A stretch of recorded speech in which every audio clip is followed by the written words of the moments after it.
மருமகளே திவ்யா, கொஞ்சம் சாப்பாடு போடேம்மா, பசி தாங்க முடியல. வாசல் திண்ணையில் சுருண்டு கிடந்த தேவி அம்மாவின் குரலில் அத்தனை நடுக்கம். பசி வயிற்றை கிள்ள கண்கள் சொருகி போயிருந்தன. பழசோ புதுசோ ஏதோ ஒன்று கொடுமா, இனி பசி பொறுக்க முடியாது போல் இருக்கே என்று மீண்டும் கெஞ்சினாள். சமையலறையிலிருந்து பாத்திரங்கள் உருளும் சத்தம் கேட்டதே தவிர பதில் வரவில்லை.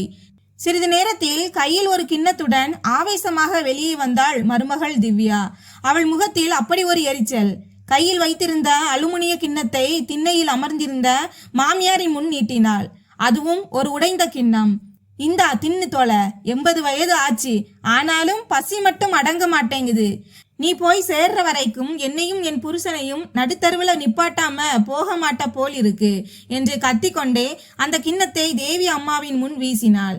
அதில் இருந்தது நேற்றைய இரவு மீந்து போன பழைய சோறும் கொஞ்சம் உப்பு மட்டும்தான். ஆனால் தேவி அம்மாவுக்கு அது அமிர்தமாக தெரிந்தது. தேவி சோற்றை வைத்த வேகத்திலேயே பாய்ந்து சென்று சாப்பிட தொடங்கினார். அவர் சாப்பிடும் வேகத்தை பார்த்தால் பல நாட்களாக பட்டினியில் கிடந்தது போல் இருந்தது.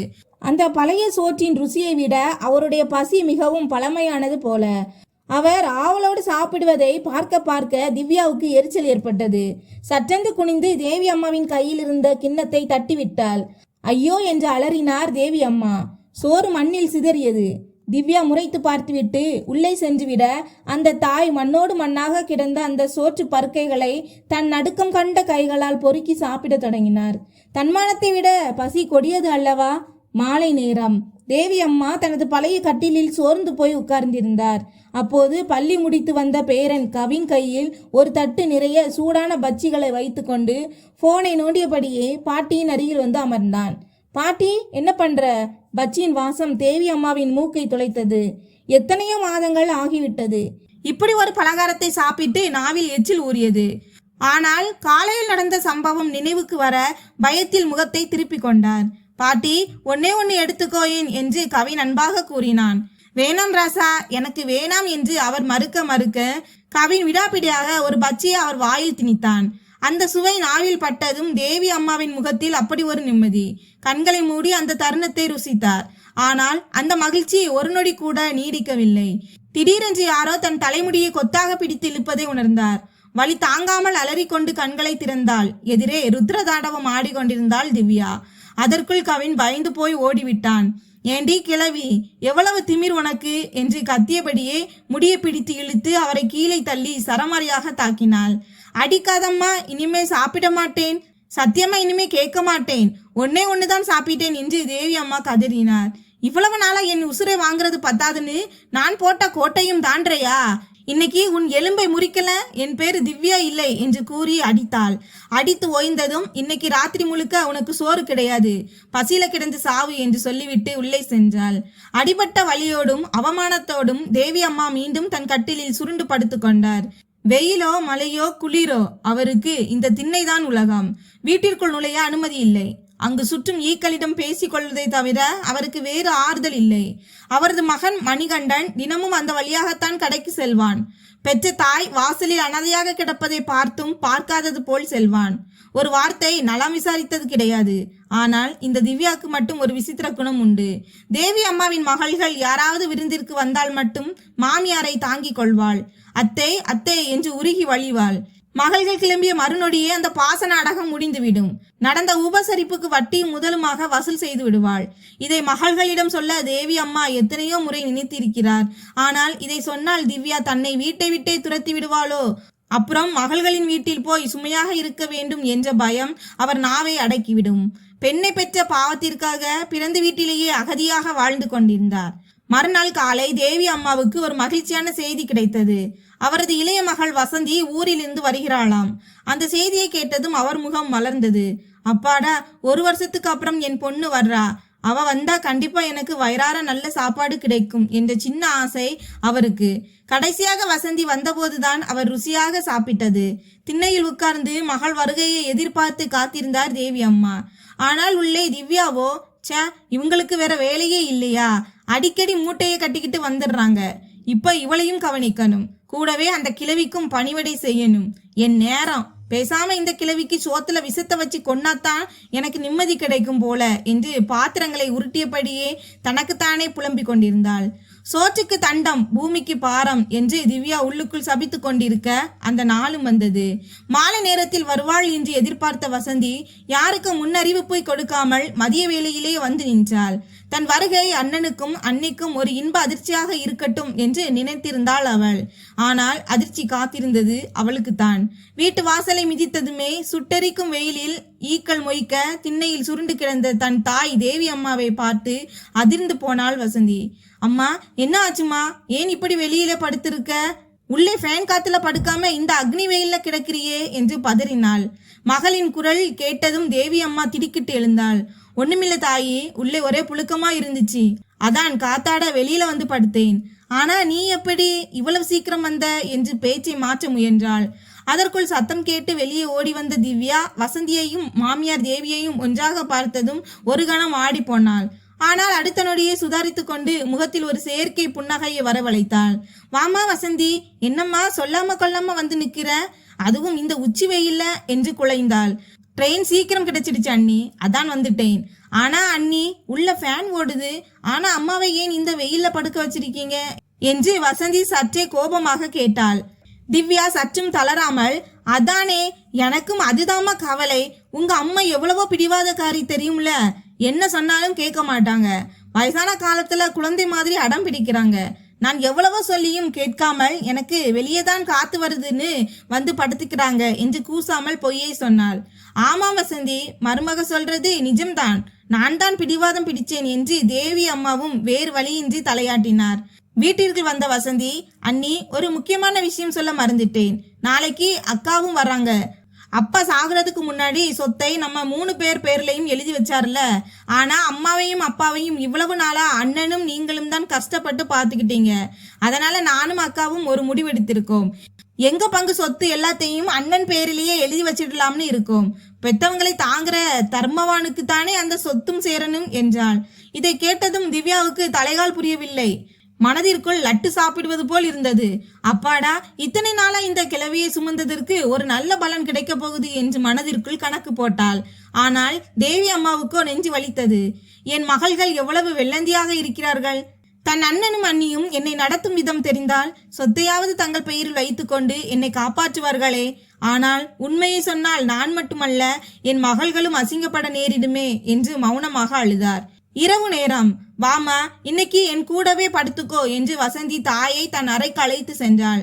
தேவி அம்மா படுத்ததும், இருமா, உன் காலெல்லாம் ஒரே வீக்கமா இருக்கு, கொஞ்சம் தைலம் தேய்த்து விடுகிறேன் என்று வசந்தி தாயின் கால்களை தன் மடியில் தூக்கி வைத்தாள். சேலையை சிறிது மேலே தூக்கிய வசந்தி அங்கே கண்ட காட்சியில் உறைந்து போனாள். தாயின் கால்களில் ஆங்காங்கே கருப்பு நிறத்தில் தழும்புகளும் இரத்தம் உறைந்த காயங்களும் இருந்தன. அம்மா, என்னம்மா இது, காலில் இவ்வளவு தழும்பு, இதெல்லாம் எப்படி வந்துச்சு என்று அதிர்ச்சியுடன் கேட்டாள். தேவி அம்மாவுக்கு தூக்கி வாரி போட்டது. உண்மையை சொல்லிவிடலாமா என்று நாக்கு துடித்தது. ஆனால் திவ்யாவின் கோர முகம் நினைவுக்கு வர பயத்தில் பேச்சை மாற்றினார். அது ஒண்ணுமில்ல தாயி, வயசானா தோலெல்லாம் சுருங்கி இப்படிதான் கருத்து போகும். அதுவும் இல்லாம சாப்பாடு ஒத்துக்காம அலர்ஜி மாதிரி வந்துடுச்சு. நீ அதையெல்லாம் விடுமா, சும்மா தேய்ச்சி விடு என்று மழுப்பினாள். இரவு எல்லோரும் ஆழ்ந்த உறக்கத்தில் இருந்தனர். தேவி அம்மா வசந்தியின் அருகில் நிம்மதியாக தூங்கி கொண்டிருந்தார். அப்போது மெதுவாக கதவு திறக்கும் சத்தம் கேட்டது. திவ்யா பூனை போல உள்ளே நுழைந்து தேவி அம்மாவை தட்டி எழுப்பி சைகையால் வெளியே அழைத்தாள். தூக்க கலக்கத்தில் இருந்த தேவி அம்மா பயத்துடன் எழுந்து வெளியே சென்றார். அங்கே சென்றதும் திவ்யாவின் முகம் மாறியது. என்னடி, சொகுசா இருக்கியா? மக மடியில படுத்து தூங்கிறியா? இன்னும் கொஞ்ச நாளைக்குத்தான் இந்த ஆட்டம். அவளுங்க அந்த சொத்தை என் புருஷன் பேர்ல எழுதுற வரைக்கும் நீ இந்த நாடகத்தை நடத்திக்கோ. ஆனா அதுக்கு முன்னாடி உன் வாயில இருந்து ஒரு வார்த்தை, ஒரே ஒரு வார்த்தை உண்மையை உலர்ன, போன வாட்டி வாங்கின அடியை விட 100 மடங்கு அதிகமாக வாங்குவ. உடம்புல இடமில்லாத அளவுக்கு தழும்பு விழுந்துடும், ஜாக்கிரதை என்று பல்லை கடித்து கொண்டு மிரட்டினாள் திவ்யா. நடுங்கி போன தேவி அம்மா ஊமையாக தலையாட்டி விட்டு மீண்டும் படுக்கைக்கு சென்றார். மறுநாள் காலை மூத்த மகள் பானுவும் வந்து சேர்ந்தாள். அவளை பார்த்ததும் திவ்யாவுக்கு இரட்டிப்பு மகிழ்ச்சி. பொதுவாக நாத்தனார்கள் வந்தால் முகத்தை தூக்கி வைத்துக் கொள்ளும் திவ்யா இன்று வாசலுக்கே சென்று ஆரத்தி எடுத்து வரவேற்றாள். பானுவை பார்த்ததும் தேவி அம்மா ஓடி சென்று அவளை பிடித்து கொண்டார். அவரை அறியாமலேயே கண்கள் குளமாயின. விம்மி அழுது கொண்டே மகளை பிடித்து கொண்டார். அம்மா ஏன் அழுற, எங்களை பார்த்த சந்தோஷத்திலேயா என்று மகள்கள் நினைத்து கொண்டார்கள். ஆனால் அந்த கண்ணீருக்கு பின்னால் இருக்கும் வழி அந்த தாய்க்கும் அந்த மருமகளுக்கும் மட்டுமே தெரியும். இனிமேல் திவ்யா என்ன சித்திரவதை செய்வாளோ என்ற பயம்தான் அந்த கண்ணீராக வழிந்தது. சற்று அமைதி கொண்ட பிறகு பானு தன் அண்ணனிடம் சொன்னாள், அண்ணா, அப்பாவோட வக்கீல் கிட்ட எல்லா விவரமும் சொல்லிட்டோம். சொத்து மாத்துவதற்கான பத்திரத்தோடு அவர் நாளைக்கு வீட்டுக்கு வராரு. கையெழுத்து போட்டா வேலை முடிஞ்சது. திவ்யாவுக்கு சந்தோஷம் தாங்க முடியல. ஆனால் பானு தொடர்ந்தாள், அப்பா எங்களை விட உங்க மேலதான் அதிக நம்பிக்கை வச்சிருந்தார். அதான் கடைசி காலத்துல அம்மாவை பாத்துக்கிற பொறுப்பையும் உங்ககிட்ட ஒப்படைச்சார். வக்கீல் வரும் அந்த நாளை எதிர்பார்த்து திவ்யா காத்திருந்தாள். ஆனால் விதி வேறு ஒரு திட்டத்தை வைத்திருந்தது. அம்மா, என்னதான் இருந்தாலும் பெத்தவங்களுக்கு கடைசி காலத்துல ஆம்பளை பிள்ளைங்க தோள் தானே கௌரவமா தெரியுது. நாங்க என்னதான் பாசமா இருந்தாலும் கல்யாணம் முடிஞ்சு போயிட்டா பரதேசி தானே. அதனால்தான் அப்பா சொத்தை எல்லாம் அண்ணன் பேருக்கு எழுத சொல்றோம். வசந்தி இப்படி சொன்னதும் தேவி அம்மா பதறி போய் மகளின் கையை அழுத்தி வேண்டாம் என்பது போல சைகை செய்தார். ஆனால் திவ்யாவுக்கும் மணிகண்டனுக்கும் உள்ளூர சந்தோஷம் பொங்கியது. பரவாயில்லையே, இவங்களுக்கு இவ்வளவு நல்ல புத்தி வந்துருச்சே என்று நினைத்து கொண்டனர். வசந்தி சட்டென்று பேச்சை மாற்றினாள். சரி அண்ணி, அதெல்லாம் இருக்கட்டும். இன்னைக்கு நைட்டு எல்லோருக்கும் பஜ்ஜி போடுங்க. அம்மாவுக்கும் அதான ரொம்ப இஷ்டம். திவ்யா முகம் சுளித்தாள். ஐயோ வசந்தி, உன் அம்மாவுக்கு அதெல்லாம் ஜீரணமாகாது. உங்களுக்கு வேணா செய்யறேன். இல்ல அண்ணி, அம்மாவுக்கும் சேர்த்து செய்யுங்க, ஒண்ணும் ஆகாது. அப்படியே உடம்பு சரியில்லாம போனா வைத்தியம் பார்க்க டாக்டர் இருக்காரு, மருந்து இருக்கு. அப்புறம் என்ன என்று வசந்தி பிடிவாதமாக கூறினாள். திவ்யாவுக்கு கோபம் தலைக்கேறியது. இந்த கிழவிக்கு பஜ்ஜி ஒரு கேடா என்று நினைத்தாலும் சொத்து கைக்கு வரும் வரை அமைதியாக இருக்க முடிவு செய்தாள். மறுநாள் காலை, அண்ணி, நாங்க 2 பேரும் கடத்தெருவு வரைக்கு போயிட்டு வரோம். வரும்போது வக்கீலையும் கையோடு அழைச்சிட்டு வரோம் என்று கூறிவிட்டு வசந்தியும் பானுவும் கிளம்பினர். அவர்கள் வாசலை தாண்டியதும் திவ்யாவுக்கு உற்சாகம் வந்தது. இப்போ மாட்னியாடி வசமா என்று மனதிற்குள் கருவி கொண்டாள். நேராக சமையலறைக்கு சென்றவள் ஒரு பெரிய பச்சி துண்டை எடுத்தாள். அதில் மிளகாய் பொடியை அள்ளி வைத்து குலைத்தாள். பார்க்கவே கண்கள் எரியும் அளவுக்கு சிவப்பாக இருந்தது அந்த துண்டு. அதை எடுத்துக்கொண்டு தேவி அம்மாவின் முன் வந்து நின்றாள். இந்த அடி கிழவி, என் நாத்தனாரங்க கிட்ட பச்சி வேணும்னு கேட்டல்ல, இந்த ஸ்பெஷல் பச்சி தின்னு என்று அந்த மிளகாய் பொடி தடவிய துண்டை நீட்டினாள். தேவி அம்மா அலறினாள். வேணாமா, அது என் பொண்ணுங்க ஆசைப்பட்டு கேட்டது. நான் கேட்கல தாயி, என்னால காரம் தாங்க முடியாது. வாய மூடுடி, அவங்க இருக்கும்போது என்ன திமிர் உனக்கு? அவளுங்க போனதும் பூனை மாதிரி மாறுறியா? இதை நீ தின்னுதான் ஆகணும் என்று மிரட்டினாள். திவ்யா, ஏற்கனவே ஒரு வாட்டி கெட்டுப்போன சாப்பாட்டை போட்டு 15 நாள் படுத்த படுக்கையா கிடந்தேன். இப்போ இதுல என் உசிரே போயிடும் போல் இருக்கே. இப்படி சித்திரவதை பண்றதுக்கு பதிலா எனக்கு ஒரு டம்ளர் விஷத்தை ஊத்தி கொடுத்திடு, நான் செத்து தொலைஞ்சிடுறேன் என்று தேவி அம்மா கண்ணீர் விட்டாள். திவ்யா கொடூரமாக சிரித்தாள். விஷம் வச்சா போலீஸ் கேஸ் ஆகும், நான் ஜெயிலுக்கு போகணும். அதுக்குத்தான் இப்படி சாகடிக்கிறேன். கொஞ்சம் கொஞ்சமாக துடிச்சு சாவணும் நீ என்று அவள் அந்த மிளகாய் பொடி துண்டை தேவி அம்மாவின் வாயில் திணிக்க முயன்றாள். அப்போதுதான் அந்த திருப்பம் நடந்தது. சீ, நிறுத்திடி என்ற சத்தத்துடன் வெளியே போனதாக சொல்லிய வசந்தியும் பானுவும் உள்ளே பாய்ந்தனர். பானு மின்னல் வேகத்தில் வந்து திவ்யாவை பிடித்து தள்ளிவிட்டாள். கையில் இருந்த பச்சி கீழே விழுந்தது. சுதாரிப்பதற்குள் பானுவின் கை திவ்யாவின் கன்னத்தில் பலார் பலார் என மாறி மாறி இறங்கியது. அதிர்ச்சியில் உறைந்து போன திவ்யா கன்னத்தை பிடித்து கொண்டு கத்தினாள். என்ன காரியம் பண்ற பானு? நான் உன் அண்ணி. சின்னவளா இருந்துட்டு என் மேலேயே கை வைக்கிறியா? அண்ணியா? நீ எல்லாம் ஒரு மனுஷியா? எங்களை பெத்த தாய்க்கே விஷத்தை ஊட்ட பார்த்தியே, உனக்கு இது பத்தாதடி என்று பானு ஆவேசமாக கத்தினாள். சத்தம் கேட்டு கடையிலிருந்து திரும்பிய மணிகண்டன் ஓடி வந்தான். என்ன சத்தம் இங்கே? ஏன் எல்லாரும் கத்துறீங்க? திவ்யா உடனே நாடகத்தை தொடங்கினாள். பாருங்க மாமா, உங்க தங்கச்சிங்க என்னை போட்டு அடிக்கிறாங்க. இத்தனை வருஷமா இவங்களை என் பிள்ளைங்க மாதிரி பார்த்துக்கிட்டேன். ஆனா சொத்து கைக்கு மாறுதுன்னு தெரிஞ்சதும் என்னையே வீட்டை விட்டு துரத்த பாக்குறாங்க என்று நீலி கண்ணீர் வடித்தாள். மணிகண்டன் கோபத்துடன் தங்கைகளை பார்த்தான். பானு, வசந்தி, என்ன நினைச்சிட்டு இருக்கீங்க? இப்போதுதான் கடையில வக்கீல் முன்னாடி சொத்து பத்திரத்துல கையெழுத்து போட்டுட்டு வந்தீங்க. சொத்து என் கைக்கு வந்த திமிரா? இனிமே இது என் வீடு. இங்க நானும் என் பொண்டாட்டியும் சொல்றதுதான் சட்டம். மரியாதை கெடுறதுக்கு முன்னாடி 2 பேரும் வீட்டை விட்டு வெளியே போங்க. இனிமே இந்த பக்கம் தலை வச்சு கூட படுக்க கூடாது என்று கர்ஜித்தான் மணிகண்டன். மணிகண்டன் மற்றும் திவ்யாவின் முகத்தில் ஒரு வெற்றி புன்னகை. ஆனால் அவர்கள் அறியாதது என்னவென்றால், அந்த பத்திரத்தில் கையெழுத்து போடும்போது தங்கைகள் வைத்திருந்த அந்த பெரிய பொறியை தான். மணிகண்டன் ஆணவத்துடன் பேசினான். இனிமே நான் யாருக்கும் பயப்பட தேவையில்லை. கடை, வீடு எல்லாம் என் பேர்ல வந்தாச்சு. இனிமேல் உங்களால ஒன்றும் பண்ண முடியாது. இந்தா பிடிங்க, உங்க அம்மாவை கூட்டிட்டு போய் வச்சுக்கோங்க. இனிமே இவ இங்க இருந்தா எனக்குத்தான் செலவு. இதை கேட்ட வசந்தியும் பானுவும் சத்தமாக சிரிக்க தொடங்கினர். ஏன் சிரிக்கிறீங்க? பைத்தியம் பிடிச்சிடுச்சா என்று திவ்யா எரிச்சலுடன் கேட்டாள்.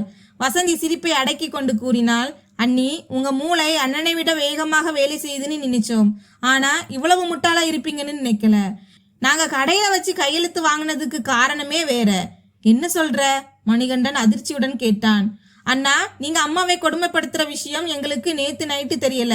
அன்னைக்கு ஒரு நாள் முகம் தெரியாத நம்பர்ல இருந்து எனக்கு போன் வந்துச்சு. அது வேறு யாரும் இல்ல, உன் பையன் கவின் தான். அவன் என் நம்பருக்கு கால் பண்ணிட்டு கட் பண்ண மறந்துட்டான் போல. அப்போ நீங்க அம்மாவை அடிச்சதும் பச்சி கேட்டதுக்கு திட்டுனதும் அம்மா கதறினதும் அப்படியே லைவ்ல எனக்கு கேட்டுச்சு. மணிகண்டனும் திவ்யாவும் அதிர்ந்து போய் நின்றார்கள். வசந்தி தொடர்ந்தாள். அன்னைக்கே வந்து உங்க 2 பேர் முகத்திலையும் கரியை பூசி இருக்கலாம். ஆனால் அப்படி பண்ணியிருந்தா நீங்க தப்பிச்சிருப்பீங்க. அதான் ஒரு நாடகம் போட்டோம். நேத்து நைட்டு அண்ணி அம்மாவை மிரட்டுனது, இன்னைக்கு காலையில பஜ்ஜில மிளகாய் பொடி வச்சு கொல்ல பார்த்த வரைக்கும் எல்லாமே வீடியோ ஆதாரமா என் போன்ல இருக்கு. என்னது, வீடியோவா? திவ்யாக்கு வியர்க்க தொடங்கியது. ஆமாம், நாங்க கடையில வச்சு உங்ககிட்ட கையெழுத்து வாங்கினது சொத்தை உங்க பேருக்கு மாத்துறதுக்கு இல்லை. இதுவரைக்கும் நீங்க ஏமாத்தி வச்சிருந்த சொத்துக்கள் எல்லாத்தையும் மீண்டும் அம்மா பேர்லயே மாத்துறதுக்கு தான். நீங்க படிச்சு பார்க்காமலேயே கையெழுத்து போட்டுட்டீங்க என்று குண்டை தூக்கி போட்டாள் பானு. ஐயோ என்று தலையில் கை வைத்து உட்கார்ந்தான் மணிகண்டன். அப்போது தேவி அம்மா கண்ணீரை துடைத்து கொண்டு பேச தொடங்கினார். இவ்வளவு நாளா நான் பட்ட பாடு எனக்குத்தான் தெரியும். இந்த திவ்யா என்ன அடிச்சா 2 நாளைக்கு என்னால எழுந்திருக்கவே முடியாது. வலி தாங்காமல் எத்தனையோ ராத்திரி வாந்தி எடுத்திருக்கேன்.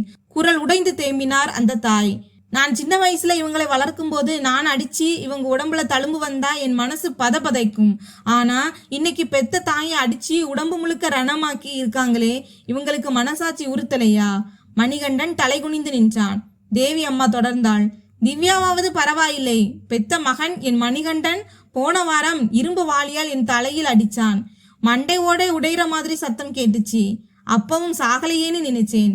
நான் என்ன பாவம் பண்ணேனோ, இன்னும் உசுரோட இருக்கேன். இதை கேட்டதும் பானுவுக்கும் வசந்திக்கும் ரத்தம் கொதித்தது.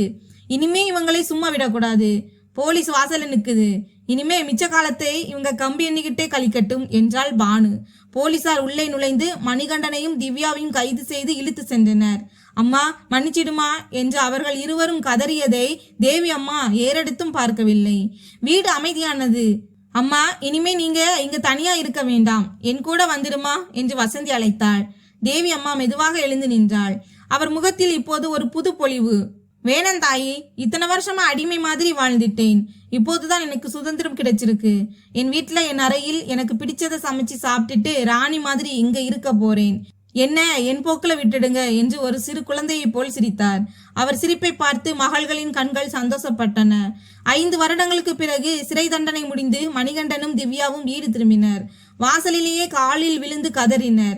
அம்மா, தப்பு பண்ணிட்டோமா, எங்களை மன்னிச்சு ஏத்துக்கோங்க. தேவி அம்மா முதலில் மறுத்தார்.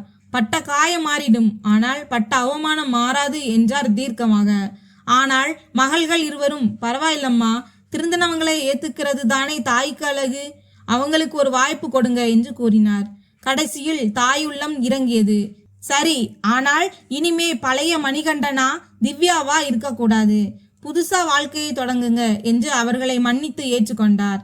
நண்பர்களே, காலை வழி தவறியவன் மாலை வீடு திரும்பினால் அவனை வழி தவறியவன் என்று சொல்ல மாட்டார்கள்.